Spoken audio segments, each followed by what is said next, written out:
Imagine standing before a vast ancient cathedral.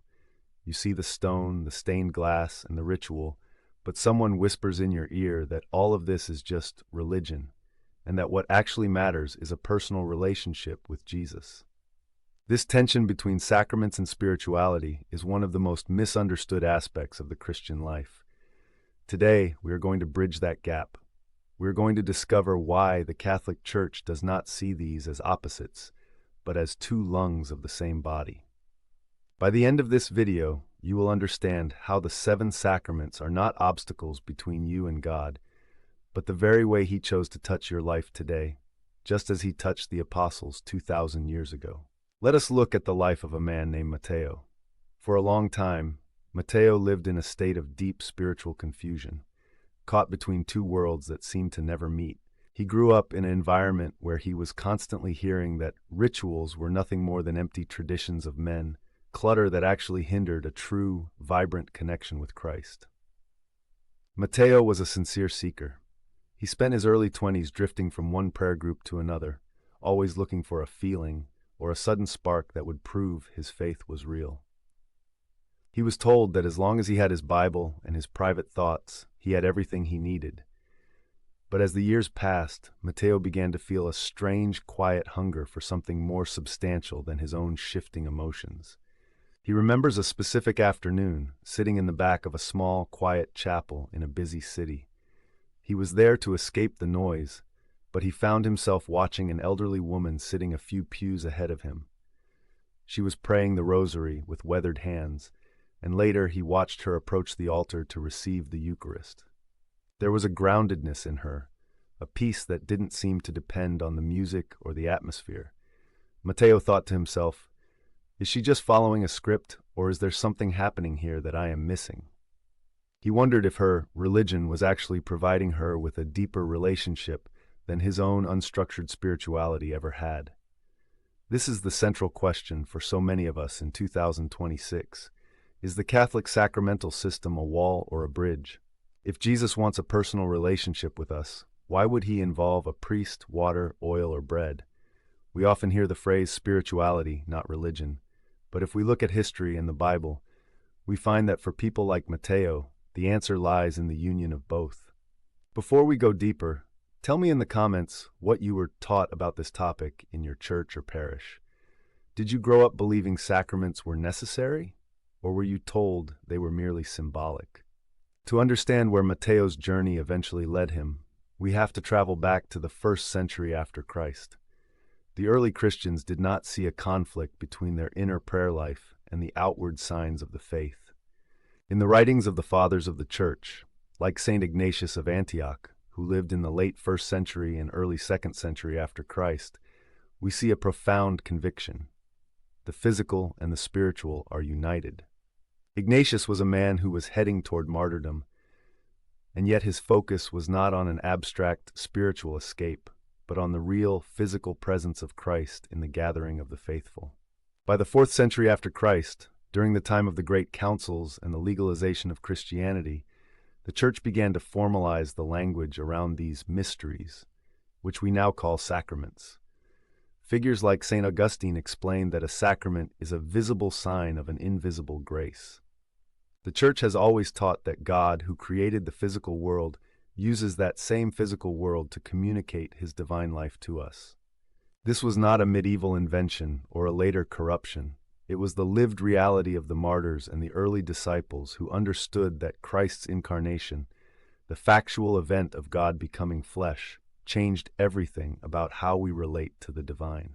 If God became a physical man, then the physical world is no longer a distraction from Him. It is a vehicle for Him. The Catholic Church stands on the reality that Jesus Christ Himself instituted the sacraments. When we look at the Gospel of John chapter 6, we see Jesus speaking about the bread of life. He does not speak in purely metaphorical terms. He insists that His flesh is true food. In the Acts of the Apostles, we see the laying on of hands for the gift of the Holy Spirit and the breaking of the bread.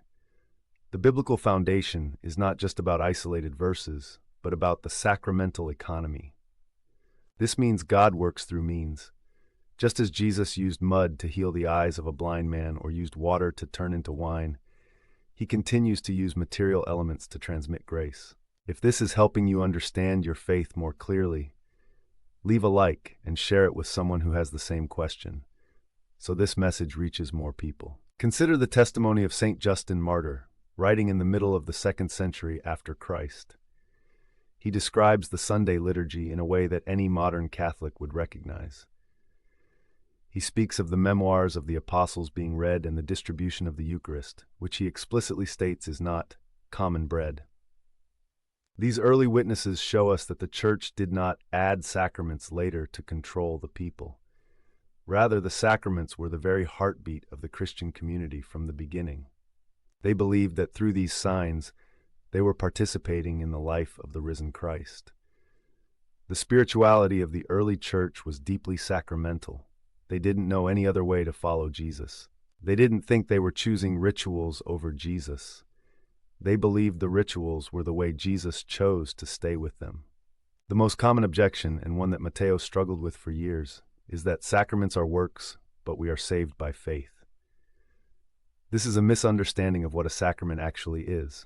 In Catholic theology, the primary actor in every sacrament is Jesus Christ himself. It is not the priest's own power that forgives sins in confession. It is Christ acting through him. It is not the water itself that saves in baptism, but the Holy Spirit working through the water. When people say, "I don't need a priest to go to God," they are right in one sense. God is everywhere. But they are missing the way God chose to come to us. Humility is the key here. Accepting the sacraments is an act of faith, acknowledging that we receive God's grace on his terms, not ours. The sacraments are the ultimate personal relationship because they allow us to physically encounter the Word made flesh. As Matteo continued his intellectual and spiritual journey, he began to see that his old way of thinking was actually very limited. He realized that by rejecting the physical side of faith, he was accidentally acting as if the body didn't matter. But the Catholic Church taught him that we are body and soul together. So, where does the Catholic Church stand? It stands exactly where the apostles stood, at the intersection of heaven and earth. True spirituality is not an escape from the physical world into a private mental space. True Catholic spirituality is incarnational.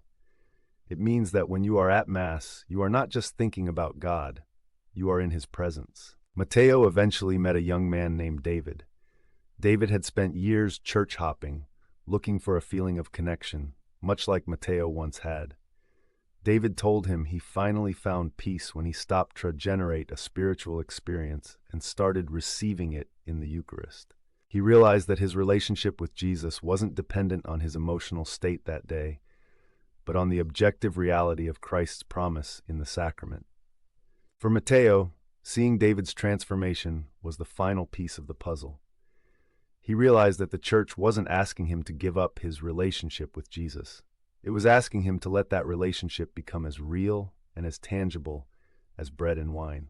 When you live a sacramental life, your daily routine changes. Your family life becomes a domestic church. Your work becomes an offering. You realize that there is no part of your life, no matter how small or physical, that God does not want to touch with his grace. This is the beauty of the Catholic faith. It is a complete, holistic way of being human. The sacraments are not rituals that replace spirituality. They are the fire that fuels it. Without the sacraments, spirituality risks becoming a God of my own making, a reflection of our own preferences. With them, we are anchored to the historical, biblical, and living Christ who meets us in the here and now. As you reflect on Matteo's journey, I want to ask you, have you ever felt that your spiritual life was missing a physical anchor? Have you ever felt that your faith was mostly in your head and lacked a place in your actual physical life? And if you are not Catholic, what is the biggest hurdle for you when it comes to the idea of a sacramental church? I would love to read your thoughts in the comments below. In the description, you will find another video where I go even deeper into a related topic. Watch it next so you can keep growing in your Catholic formation and not stop with just this explanation. God bless you.